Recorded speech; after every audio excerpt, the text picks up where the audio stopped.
Good evening, friends. Once again, it's always a joy to be together on this Thursday evening when we come together to pick up one shloka from Bhagavad Gita and see and ponder over the thought what Krishna was sharing thousands of years ago with Arjuna.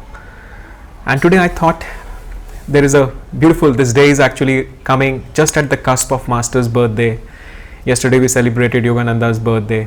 So I thought how we can tie these two events together. That how, and Yogananda was nonetheless Arjuna himself, as he told many times to his disciples. And these days when the great masters, they come, they are born, he said those days carry some special vibrations, and if we tune into those vibrations, we will be able to have special blessings also. So yes, this whole week one can pray to Yogananda, one can feel more closeness with him as we are celebrating this week as is the week of his birthday.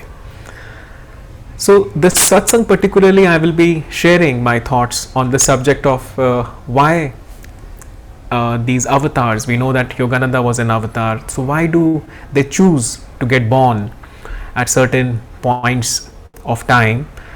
What is their mission, especially since we are talking about Yogananda?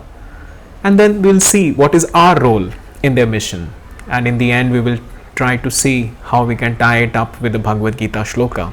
So this will be there in the next 15 minutes. So as I was thinking about this whole thing, Yogananda coming as an avatar, and not only Yogananda came, in just last about 150 years we saw all these saints, including Babaji, who is always there in the Himalayas, Ladi Mahashay, Swami Shri Yukteswar, and then Yogananda coming. So why do they come? We always see that Yogananda came many times actually. Many of us know that he came not only as Arjuna but also as William the Conqueror, and at many other events also at many different times in history. So these are some special times, friends. If you see, when he came as William the Conqueror in about somewhere around 1000 AD, those were the times when the England was the seat of power in the world, but at the same time there was a lot of scattered power which needed to be consolidated. So he was born in England as William the Conqueror, and there were a lot of threats which were coming to that seat of power because God's divine work had to work out that way, and in order to establish that that role of England, he came as William the Conqueror, and he had to perform his role in the cosmic drama. And thereafter Swami wrote that he came as King the Ferdinand also, although Yogananda did not talk about it, but Swamiji said that in the Spain, when the Moors were coming from the northern Africa region and they were threatening the Christianity, and there were certain other the truth was getting threatened by that kind of ideology. So he came as King the Ferdinand, and his body is still lying incorrupt in that tomb, as he mentioned there, and he visited that place also. And thereafter, at this time when these great masters, they chose to come one after the other, what was so special? As we know that this is a time, or this is a cusp of two yugas, as Swami Shri Yukteswar ji put it, that Kali Yuga was ushering in, Kali Yuga was going, Dwapara was coming, and we are still in that transition zone. We have come over at least 300 years into Dwapara, but Dwapara is a long age. We know that it's 2400 years of this age, and it is still not well established. So the avatars come, to kind of establish that new yuga, and since it's such a big event, that is why it needed 3 or 4, we can say 5 saints to come one after the other to establish this new yuga. So what is so special about this yuga, as that it needed an avatar to come? Because you see the Kali Yuga mindset which we see in so many things, and Swami has written about it in many of his books. One book which I read many years back was the religion in New Age, and there he mentions that the hallmark of Dwapara, if you see, is not only energy but also the simplicity. And he gave many examples, because in Kali Yuga, if you see, the emphasis was only on the structure. If you see the political structures, we had bigger governments, and everything was big and you can say lavish, and there was all the emphasis on land and lot of opulence and a lot of structural integrity. But if you see, as we come in Dwapara, there is a lot of fluid reality. As we come in the age of energy, not only there is a lot of flexibility in this age, there is a lot of control that individual has within himself. It's not that he is getting dictated. There's a lot of freedom that as an individual we enjoy, but at the same time there is a lot of responsibility, because when we have energy, we have a lot of responsibility on our shoulders. It is something like if you are driving your car, let's say at 20 kilometers or 40 kilometers per hour, you can make minor mistakes and still get away with it. But if you are driving at 100 kilometers or 120 kilometers per hour, then greater the speed, lesser is the margin of making mistakes also. So as we are coming into Dwapara, it's an age of energy. It comes with a lot of responsibility, lot of flexibility, lot of freedom, and simplicity is the hallmark, as Swami Kriyananda said, and he gave many examples, and one of the examples is of the smartphone, that almost all of us have it. And just many years back, we remember that we had to write letters, and it was in our age also that we used to write. I still remember in my days in the hostel when I was doing my MBBS, my parents sometimes used to complain that you don't write letters, and I often used to forget, and sometimes whenever I used to write, then they used to feel happy about it. So it was not very old days, maybe I'm talking of just about 25-30 years back. And this came, just after the letters came the era of the pagers, and then we had mobile phones, and then came the smartphones, and today we have Zoom, and I mean these video conferences where anywhere on the planet we can see one another, we can chat, we can just do anything at any time of the day. There is so much of flexibility and simplicity. At any time of the day or at any time we can come in contact with one another, and this is one of the live examples of Dwapara. You see in any field, it could be in the field of, let's say, education, and I was seeing that our former education was always going on, and it is still going by and large with that. What I see, the children reading the same books which I was reading 30 years ago in my school days, and many of those concepts probably are not going to be applied by all in their daily life. And I used to think that if we can simplify the process of education, if we can really make us more better at handling the challenges of life, which anyways are going to come. Life is just another name for new challenges which keep coming at short notice, and how to adapt ourselves to those challenges. If we can equip ourselves with that kind of skill and training right in the school years, which many of us had to take that training after the age of 40 or 35 when we started, when it was too much for us to handle the challenges of life. So we were looking for solutions, and by and large it is that what attracts people to spirituality.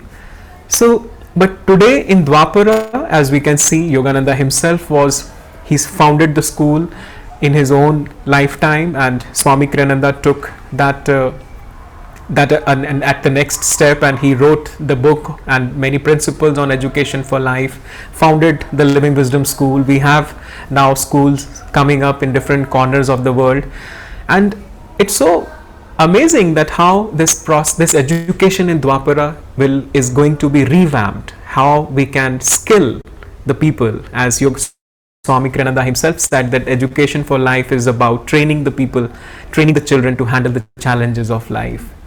Similarly, if you see in politics, and we don't need bigger governments, local people can handle their challenges well.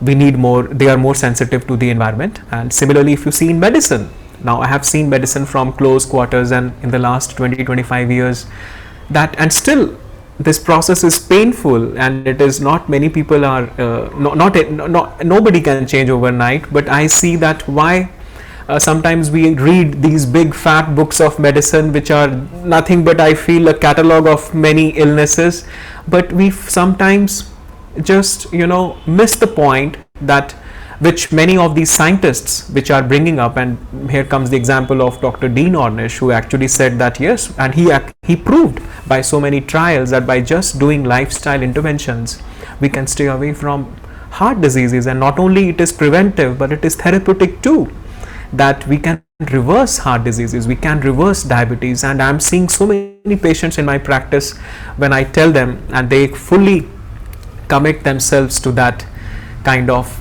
discipline, they are able to do that. And just a few days ago I had this lady who came with the sugars of more than 350, and she was very much disappointed, and she didn't want to take too many medicines, and just by lifestyle interventions, in just a matter of 4 months, her sugars came down to 90, and she was so happy and delighted that we took her video, and I took her permission that can we share your video with other patients. Because if you see, in Kali Yuga, a patient was seeing himself as a passive partner, that okay, yes, I have paid my consultation to the doctor and now the doctor will write me medicines and that is what is going to help me.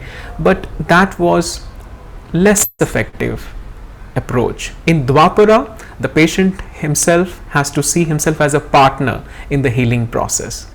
So sometimes I tell my patients that don't see me as a doctor but see me as a health coach, and we need to walk together, and that is how you will get better results. It's not that I just write the prescription and the job ends there. You will have to do your part if you really want to be healthy. So you see, those changes cannot come overnight. So when somebody like Yogananda came, he just did not come to establish a few centers here and there and just to write a few books or just to have handful of disciples. It was not for just that. He came because he knew that a new yuga is coming, and there is a big work, a big foundation has to be laid for that, and that can happen only. And if you see, in all his years, he worked at a lightning speed.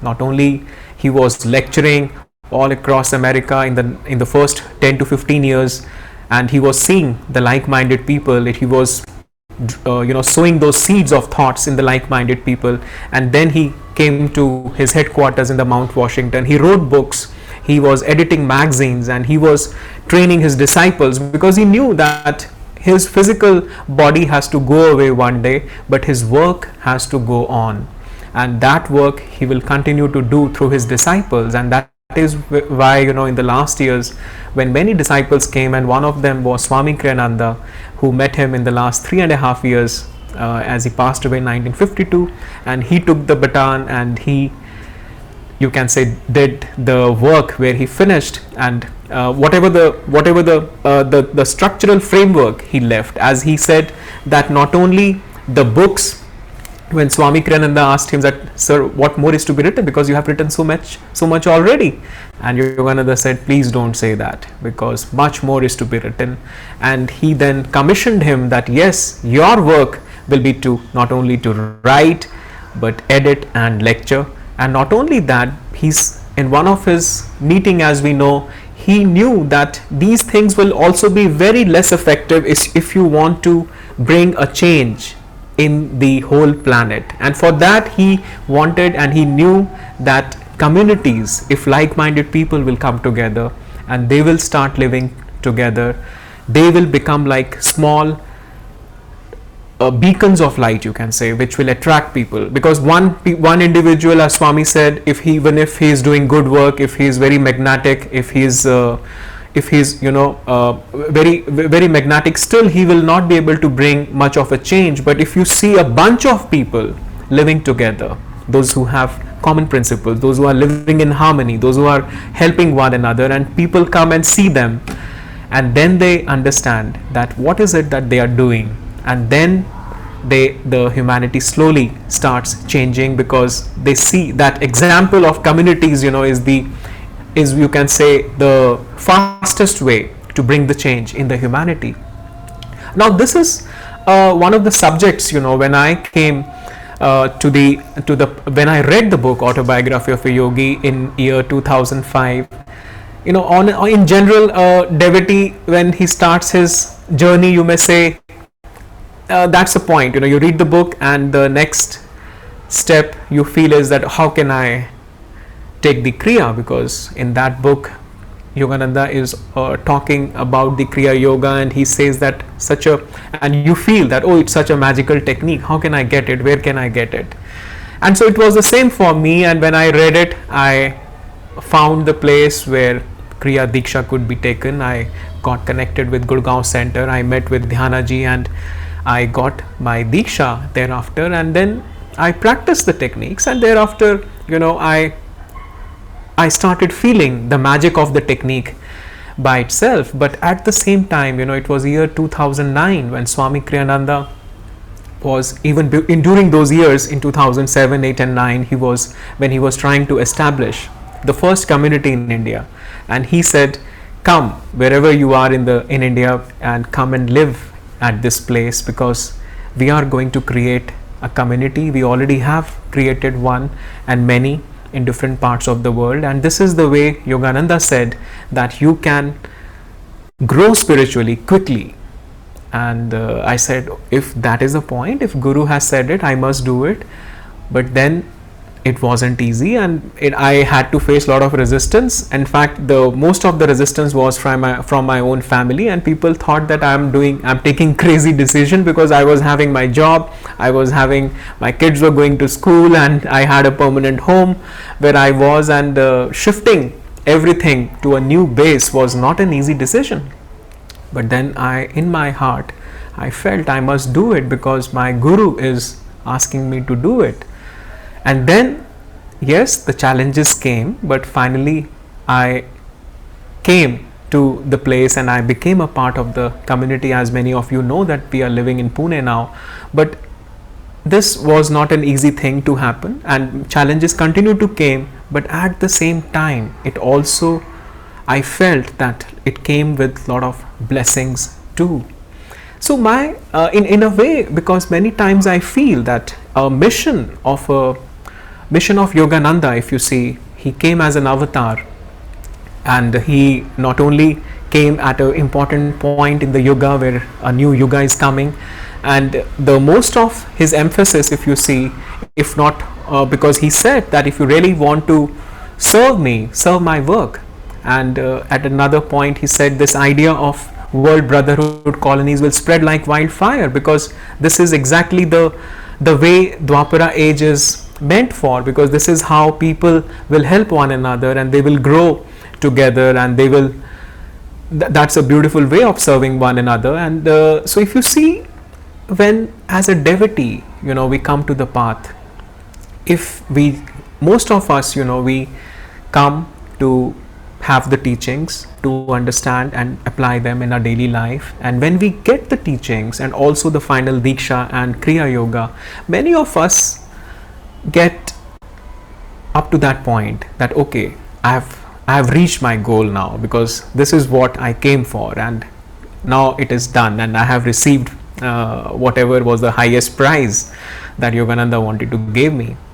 But friends, this is not the end of the journey, because yes, you will benefit a lot. You can continue to practice the techniques. Many beautiful blessings are going to come your way, but I feel that you will limit your blessings to a large extent if you just stay limited to that point, because serving the Guru is also serving his work, because his mission did not end in 1952. It is still continuing, because he did not come for a few bunch of disciples, he came for the whole world, and he will continue to work through many of his disciples who will come after him, not only Kriyananda, but many more who will come after Kriyananda too, because he is an avatar. Remember, and an avatar is not an ordinary Guru.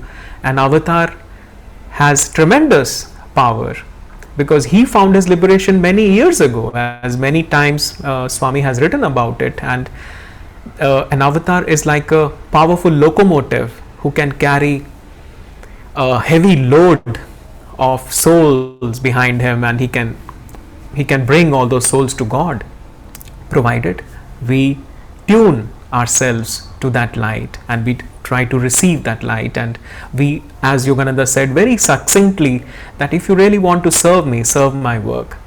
So how do we do that? This is a point when many of us, if we are just feeling that okay, I'm just doing my kriyas and I'm doing enough of them, and this is exactly what Yogananda told me to do and it's enough.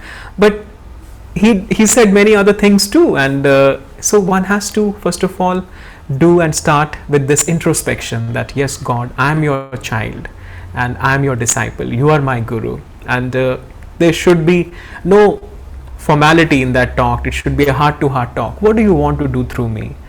You have created me for a purpose. I know that otherwise why would you have created me? And that heart to heart talk should be brought in sync with the living representatives of the work. As many of us, we renewed our discipleship vows yesterday, and there was a beautiful line there that I will work in cooperation with the living representatives of the work. So when you talk to those living representatives, those who are the living channels, and at the same time do this introspection within yourself, and then try to see how God is guiding you.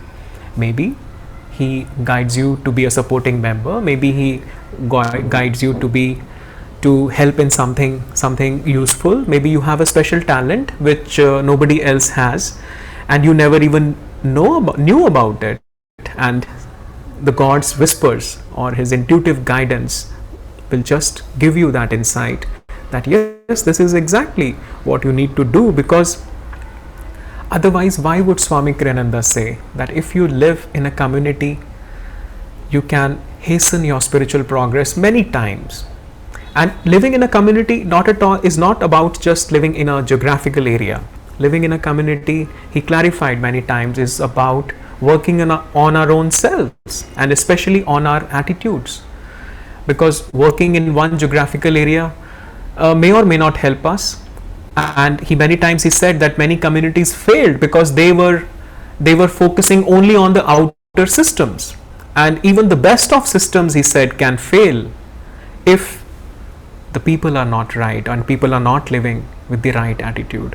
Whereas on the other hand, he said, if we are working on ourselves, if we have right attitudes, then even the second best system or the third best systems will just work for yourself and work by itself, because the key is that we are working on ourselves in the right attitudes.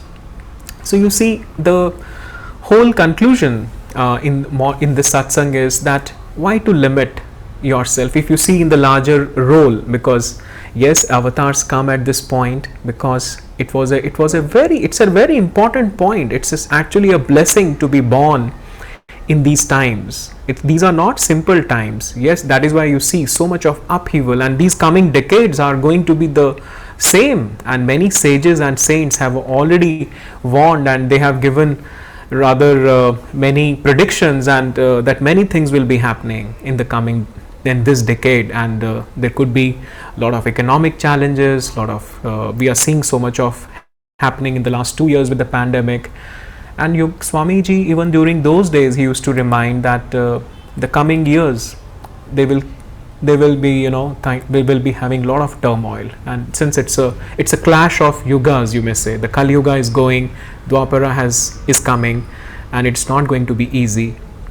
And so but these are special times too, because when we choose to come, because all of us as souls have chosen to come during these times, and we can have special blessings too if we are tuning to that process. Because if you see, when we are serving the master, when we are tuning into him, when we are tuning into his guidance, when we are asking him again and again, how can I serve your mission, help me, tell me, guide my thoughts, how can I help in this work and mission, you see that you will be guided. Not only you will be guided, but the crest or the waves in this ocean, whatever, even if they become stormy, you will be able to sail through them, because it's that light which will carry you through that storm of life. So that's the point, friends, which I just wanted to share with you, because this is a beautiful time when we are celebrating Yogananda's birthday as well as. But one shloka I would like to share here, which will sum up this message which we just discussed, that how by tuning into God, by making him our priority of life, by giving him the center stage of life. Things can not only happen in a more harmonious way, but also they will take you to your destination. And this is how Krishna put it in these two shlokas from 9th chapter. He said, even an evil doer, even before that he said in the 29th shloka, that I am impartial to all. No one is specially hateful or dear to me. Those, however, who give me their heart's love are in me as I am in them. So it's giving him center stage is loving him one pointedly. One moment to the other, thinking of him, asking him, talking to him, what is it that you want to do through me? Because you have created me for a purpose. Even an evildoer, if in his heart he rejects all else and worships me alone, should, because of that resolution, be counted among the good. What greater promise he can give you? That even an evildoer, even the worst of sinners, at another place he wrote, he can come to me. And not only come to me, he said, quickly come to me, if he makes me one pointedly and loves me one pointedly. Such a one, he said, will soon become virtuous and will achieve lasting peace. O son of Kunti, Arjuna, know this for a certainty, my devotee is never lost. Taking shelter in me, all can achieve supreme fulfillment, whether they be of sinful birth or of any low caste, and so on. Now the beautiful line here, which I again and again sometimes I remind myself, is this one, that know this for a certainty, my devotee is never lost. So friends, this brings us to the conclusion of the satsang. So let us, on this special day and this special week, let us do this introspection as we go, and we invite the presence of Yogananda and great masters. They will send the light, the inner light, as we chant Om 3 times, and we'll be sharing these vibrations by chanting Om 3 times to everybody.